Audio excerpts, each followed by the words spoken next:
अस्सलाम वालेकुम, welcome to my YouTube channel. आज हम बात करने वाले हैं ग्लोबल वार्मिंग के बारे में। ग्लोबल वार्मिंग एक ऐसा टॉपिक है जिसको हम बचपन से स्टडी करते आ रहे हैं, लेकिन बस एक लेवल जो है वो इंक्रीज़ करता आया है और ये one of the most serious issue है पाकिस्तान का, क्या through out the world global warming जो है एक बहुत बड़ा मसला बन चुका है।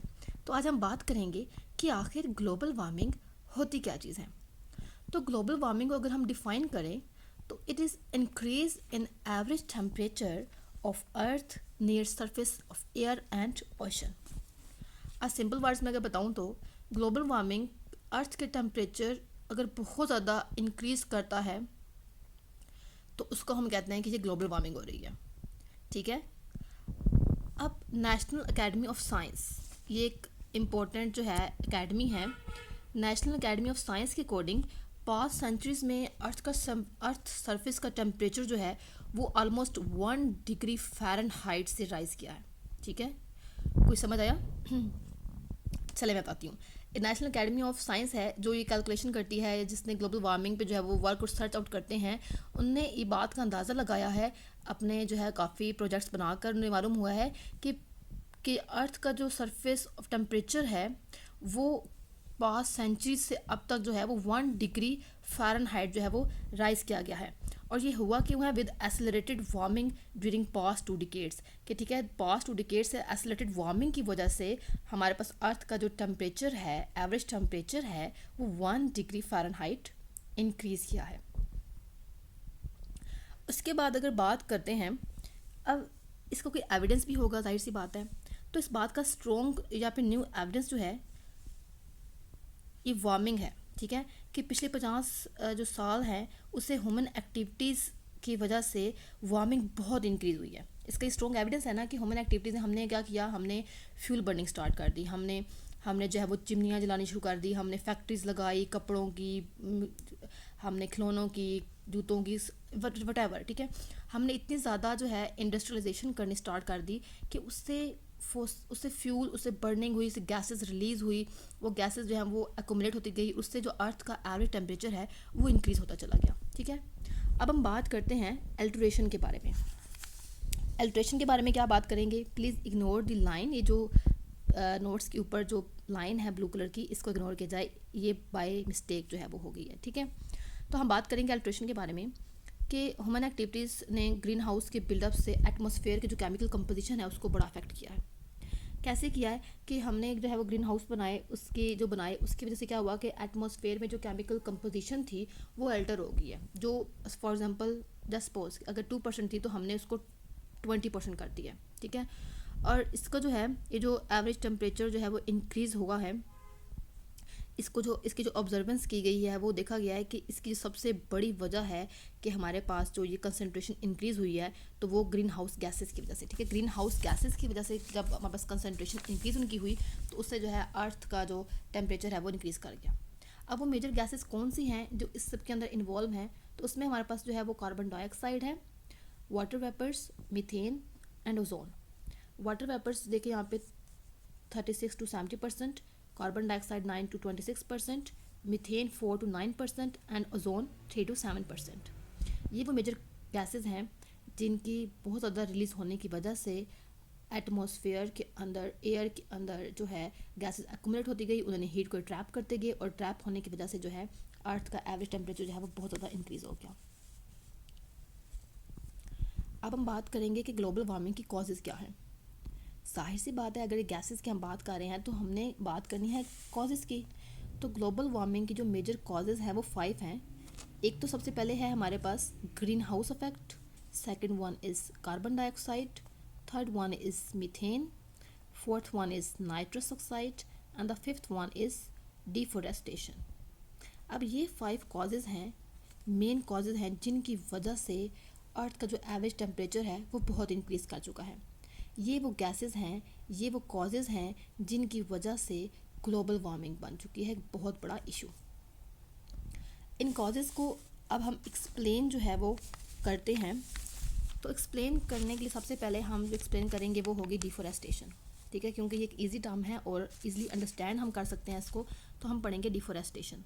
डिफोरेस्टेशन बेसिकली क्या होती है? फोरेस्टेशन होती है जंगलात, ठीक है, और डी का मतलब होता है काटना। तो जंगलात के काटने को हम बोलते हैं deforestation. Cutting and burning of forest is called as deforestation. अब जंगलात को हम क्यों काटते हैं, हम क्यों, ऐसा क्या हो रहा है जिसकी वजह से जंगलात को काटना पड़ रहा है? For the purpose of industrialisation and residence, ठीक है। हम क्या कर रहे हैं कि हमने बहुत सारी इंडस्ट्रीज़ बनाते आ रहे हैं, क्योंकि जो एक तरक्की याफ्ता मुल्क है, जो तरक्की पजीर ममालिक हैं, जो डेवलप्ड और अंडर जो डेवलपिंग कंट्रीज़ हैं, वो इंडस्ट्रीज़ बहुत ज़्यादा बना रही हैं, ठीक है। Pakistan is also included in developing countries. तो बहुत ज़्यादा इंडस्ट्रीज़ लगाने की वजह से, और एक तो वजह से क्या हो रहा है कि डिफोरेस्टेशन की जा रही है। दूसरी वजह क्या है कि रेजिडेंस, ठीक है। अब रहाइश के लिए अब क्या हो रहा है कि जंगलात काटे जा रहे हैं, क्योंकि पॉपुलेशन इतनी इंक्रीज़ हो रही है कि जंगलात काट कर वहाँ पे जो है वो घर बनाए जा रहे हैं, ताकि जो है आबादी को जो है वो घर मैसर हो सकें, ठीक है। तो इसकी वजह से क्या हो रहा है, डिफोरेस्टेशन की जा रही है, और इस डिफोरेस्टेशन के रिजल्ट में फिर हो क्या रहा है कि कार्बन डाइऑक्साइड की जो कंसनट्रेशन है एटमॉस्फेयर के अंदर, वो बहुत इंक्रीज़ हो रही है। क्यों इंक्रीज़ हो रही है? क्योंकि हम लोग के हमारा काम क्या होता है, एक बायोलॉजिकल टर्म है कि हम जो है वो इनहेल करते हैं ऑक्सीजन और एक्सहेल करते हैं कार्बन डाइऑक्साइड। तो वो कार्बन डाइऑक्साइड जो हम एक्सहेल करते हैं, वो जो ट्रीज़ होते हैं, वो जो दरख्त है, वो जंगलात हैं, वो पौधे क्या करते हैं कि उसको इनहेल कर लेते हैं कार्बन डाइऑक्साइड को, ठीक है।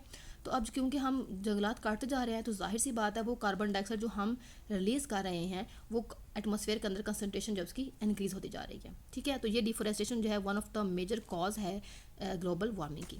सेकंड अगर हम बात करते हैं कॉज की, तो वो है हमारे पास नाइट्रस ऑक्साइड। नाइट्रस ऑक्साइड जो है, इसका अगर हम सोर्स की बात करते हैं, तो इसका जो मेन सोर्स है वो है nylon and nitric acid production. अब नाइलॉन जो है, जब नाइट्रिक एसिड को हम बना रहे होते हैं, फैक्ट्रीज के अंदर इनकी प्रोडक्शन हो रही होती है, ठीक है, तो उसके रिजल्ट में नाइट्रस ऑक्साइड जो है वहाँ से रिलीज़ होती है। सेकंड जो है वो कार्स विद कैटालिटिक कन्वर्टर्स। अब ऐसी कार्स जिनके अंदर कैटालिटिक कन्वर्टर्स हैं, वहाँ से नाइट्रस ऑक्साइड रिलीज़ हो रही होती है। अब use of fertilisers in agriculture, हम एग्रीकल्चर के अंदर जो है अपनी प्रोडक्शन, अपनी जो क्रॉप है उसकी प्रोडक्शन को इंक्रीज़ करने के लिए हम फर्टिलाइज़र यूज़ कर रहे हैं। अब नाइट्रोजनस फर्टिलाइज़र हम यूज़ कर रहे हैं, तो जाहिर सी बात है कि उसके रिजल्ट में भी नाइट्रस ऑक्साइड वहाँ से रिलीज़ हो रहा है, तो भी इसकी कंसनट्रेशन इंक्रीज़ हो रही है। बर्निंग ऑफ ऑर्गेनिक मैटर, हम ऑर्गेनिक मैटर जो है फॉसिल फ्यूल वगैरह जो है इनको बर्न कर रहे हैं, उसके रिजल्ट में भी नाइट्रस ऑक्साइड रिलीज़ हो रही है, जिसकी वजह से एटमॉस्फेयर के अंदर हमारे पास नाइट्रस ऑक्साइड की कंसनट्रेशन बहुत इंक्रीज़ कर रही है, ठीक है, जो ग्लोबल वार्मिंग का कॉज है। The third one is methane. Methane भी गैस है, ठीक है।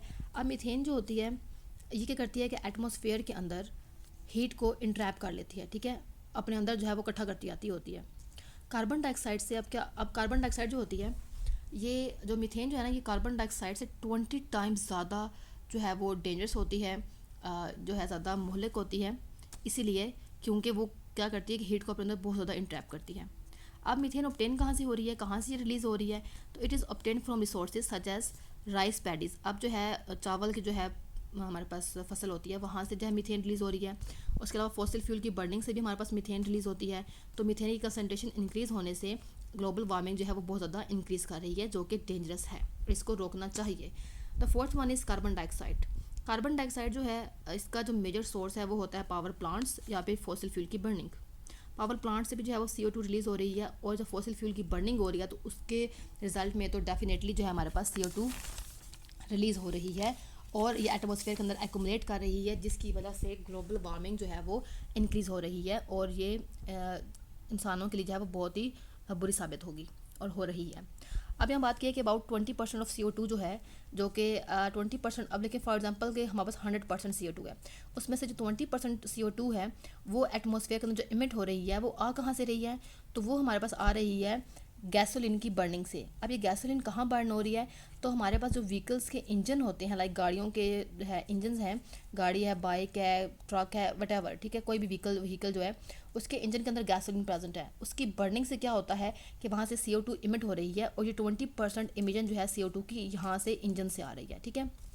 पास्ट 20 ईयर्स की यहाँ पे बात की है कि पास्ट 20 ईयर्स में जो फॉसिल फ्यूल की बर्निंग हुई है, उससे जो है वो थर्ड क्वार्टर जो है CO2 इंक्रीज़ किया है ह्यूमन एक्टिविटीज़, ठीक है। हमने ह्यूमन एक्टिविटीज़ की, अब हमने मतलब फॉसिल फ्यूल बर्निंग की, ऑर्गेनिक मैटर की बर्निंग की, उसके रिजल्ट में जो है थर्ड क्वार्टर जो है CO2 का जो है वो लेवल जो है इंक्रीज़ किया है। और बाकी जितनी भी जो हमारे पास कार्बन डाइऑक्साइड की जो ये इमिजन हो रही है, 100% में से वो 20% वो और कुछ थर्ड क्वार्टर यहाँ से, इसके बाद जितनी भी रिमेनिंग है वो सारी डिफोरेस्टेशन से हो रही है कि हम दरख्त काटते आ रहे हैं, हम जंगलात काटते आ रहे हैं, हम घर बनाते आ रहे हैं, जिसकी वजह से CO2 की कंसनट्रेशन जो है वो एटमॉस्फेयर के अंदर इंक्रीज़ होती जा रही है। फिफ्थ और लास्ट हमारे पास जो रीज़न है, कॉज है हमारे पास ग्लोबल वार्मिंग की, वो है ग्रीन हाउस इफेक्ट। तो ग्रीन हाउस इफेक्ट क्या होता है? It is a process by which absorption and emission of IR radiations by gases in earth atmosphere warms its lower atmosphere and surface. अब green house effect जो होती है इसमें क्या होता है कि आईआर रेडिएशन जो होती है, इंफ्रारेड रेडिएशन की एब्जॉर्प्शन इमेजिन की जाती है गैसेस के थ्रू एटमॉस्फेयर, अर्थ एटमॉस्फेयर जो है से वार्म जाता है और जो है एटमॉस्फेयर और सरफेस जो है वो लो जाता है। इस ये क्या ग्रीन हाउस इफेक्ट जो है ये भी one of the most important और मेजर कॉज होती है ग्लोबल वार्मिंग की। इसको जो है वो कंट्रोल करना बहुत ज़्यादा ज़रूरी है। अब क्या होता है हमारे पास, अगर हम बात करते हैं यहाँ पर कि इफेक्ट्स ऑफ ग्लोबल वार्मिंग, कि हमारे पास ग्लोबल वार्मिंग के अफेक्ट्स क्या है। अब समझे कि टेम्परेचर इंक्रीज़ हो रहा है, उसके इफेक्ट क्या आ रहे हैं। हम कहते हैं कि अच्छा ठीक है, ग्लोबल वार्मिंग हमारे पास अर्थ के टेम्परेचर को इंक्रीज़ करने को कहते हैं कि अगर बहुत ज़्यादा इंक्रीज़ कर गया है। फिर अगर हम कहें कि इसकी जो कॉजेज़ हैं, ठीक है, गैसेस रिलीज़ हो रही हैं, इमिजन हो रही है, हम बर्निंग कर रहे हैं फॉसिल फ्यूल वगैरह की, तो सुनने वाले कहेंगे ठीक है, लेकिन सुनने वाले ये कहते हैं कि फिर इसका इफेक्ट क्या है, हमें इफेक्ट नज़र नहीं आ रहा। तो इफेक्ट उसके ये है हमारे पास कि अर्थ का एवरेज टेम्परेचर इंक्रीज़ कर रहा है, जो कि बहुत ज़्यादा ख़तरनाक है। सेकंड इफेक्ट क्या है ग्लोबल वार्मिंग का, कि इससे इकोलॉजी जो है वो अल्टर कर रही है। इकोलॉजी कैसे अल्टर कर रही है कि सी लेवल जो है वो इंक्रीज़ कर रहा है, जैसे कि या तो फिर क्या हो रहा है कि हमारे पास रेनफॉल का जो क्वांटिटी और जो पैटर्न है वो भी मॉडिफाई कर रहा है। इकोलॉजी जो मॉडिफाई हो रही है, ठीक है, लाइक रेनफॉल जो है किसी जगह पे उसकी क्वांटिटी बहुत कम होगी, बहुत कम हो रही है बारिश। जिस तरह से पहले जो है बारिश हुआ करती थी, अब वैसे बारिश नहीं होती है, ठीक है। क्योंकि उसकी क्वांटिटी जो होती है वो मॉडिफाई कर चुकी है, पैटर्न भी मॉडिफाई कर चुका है, ठीक है। पहले सीजन जो होते हैं वो होते थे पैट के यहाँ इस सीज़न में जो है बारिश इतनी होगी, लेकिन अब ऐसा नहीं होता। क्योंकि ग्लोबल वार्मिंग जो है, ये ग्लोबल वार्मिंग का इफेक्ट है हमारे पास। थर्ड हमारे पास इफेक्ट क्या है ग्लोबल वार्मिंग का, वो है फ्लड्स, ठीक है, बहुत ज़्यादा सैलाब वगैरह आ रहा है, फेमिन है, कहत बहुत होने लग गया है, ट्विस्टर्स हैं, हीट वेव्स वगैरह बहुत ज़्यादा हो रही हैं, क्योंकि गर्मी की शिद्दत जो है वो और इंक्रीज़ होती जा रही है, ठीक है। फोर्थ रीज़न क्या है हमारे पास, न्यू डिजीज़ एमरजेंस जो है ग्लोबल वार्मिंग वजह से जो है वो बहुत सारी नई बीमारियां जो है वो जन्म ले रही हैं। जैसे हमने कहा कि अब दुनिया में ऐसी बीमारियां आ रही हैं जिनको कभी हमने सुना ही नहीं था, ठीक है। पास्ट में तो ऐसे फीवर वगैरह भी बहुत कम ही थे सुनने को, लेकिन अब देखिए जैसे कि कोविड आ गया, उसके बाद मंकी वायरस वट एवर जो भी न्यू डिजीज़ आ रही हैं वो सारी हमारे पास ग्लोबल वार्मिंग की वजह से हो रही हैं। फिफ्थ रीज़न क्या है हमारे पास, कॉज क्या इफेक्ट क्या है, मैरीन लाइफ, ठीक है। मैरीन लाइफ जो है से बहुत ज़्यादा इफेक्ट हो रही है ग्लोबल वार्मिंग की वजह से, क्योंकि टेम्परेचर इंक्रीज़ हो रहा है, पानी जो है गर्म हो रहा है, वट एवर ये सब रीज़न बन रही है। ग्लेशियर मेल्टिंग एक बहुत बड़ी इंपॉर्टेंट जो है मसला जो ये है कि हमारे पास अर्थ का एवरेज टेम्परेचर इंक्रीज़ होने की वजह से ग्लेशियर्स की मेल्टिंग हो रही है।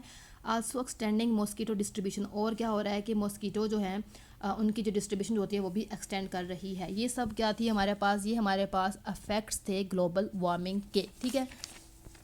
अब हम बात करते हैं यहाँ पे अर्थ के बारे में कि अर्थ पे क्या है, एटमॉस्फेयर में जो ग्रीन हाउस गैसेस की नेचुरली अकरिंग अमाउंट थी, ठीक है, cause air temperature near surface warming by 33 degree. अच्छा, अब ये क्या है बात मैंने की यहाँ पे, हमने कहा कि अर्थ पे जो हमने कहा एटमॉस्फेयर था, एटमॉस्फेयर में जो ग्रीन हाउस गैसेस प्रेजेंट है, नेचुरली भी ग्रीन हाउस गैसेस प्रेजेंट है एटमॉस्फेयर के अंदर, उसकी अमाउंट जो थी वो इनफ थी कि वो जो हमारे पास एयर टेम्परेचर जो है उसको सरफेस के नियर जो है वार्म कर सके, लाइक 33 डिग्री या फिर 59 फ़ारेनहाइट जो उसने इसको मेंटेन किया हुआ था। लेकिन अगर हमने कहा कि हमारे पास एटमॉस्फेयर ना हो, समझे कि अर्थ के ऊपर एटमॉस्फेयर ही नहीं है, इससे क्या होगा कि अर्थ का टेम्परेचर जो है वो फ्रीजिंग पॉइंट से भी ज़्यादा कम नीचे हो जाएगा। जैसे हमने कहा कि अगर हमने कहा कि अर्थ के ऊपर एटमॉस्फेयर है, उस एटमॉस्फेयर के अंदर ग्रीन हाउस गैसेज हैं, वो उनकी क्वांटिटी उनकी अमाउंट इतनी है, इनफ है कि वो एटमॉस्फेयर का जो है एयर टेम्परेचर जो है उसको मेंटेन किए हुए हैं। लेकिन अगर एटमॉस्फेयर होता ही ना समझो, तो उससे क्या होता कि जिस तरह वाटर का फ्रीजिंग पॉइंट है उससे भी लो अर्थ का टेम्परेचर होता, सोचें फिर उस पर रहना जो है वो मुमकिन होता, बिल्कुल भी नहीं। अच्छा जी, फिर हम बात करते हैं इंडस्ट्रियल रेवोल्यूशन की।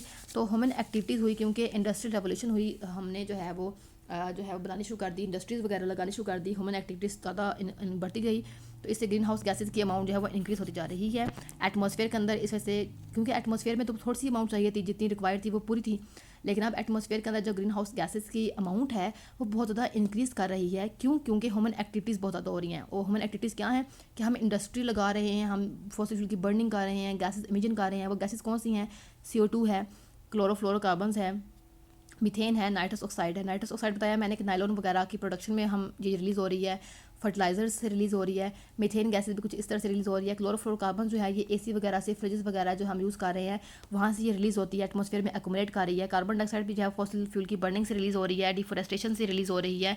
तो ये सब रीज़न जो है वो ह्यूमन एक्टिविटीज़ से हो रही हैं और इसलिए जो है वो ग्रीन हाउस गैसेज की अमाउंट जो है वो एटमॉस्फेयर के अंदर इंक्रीज़ कर रही है।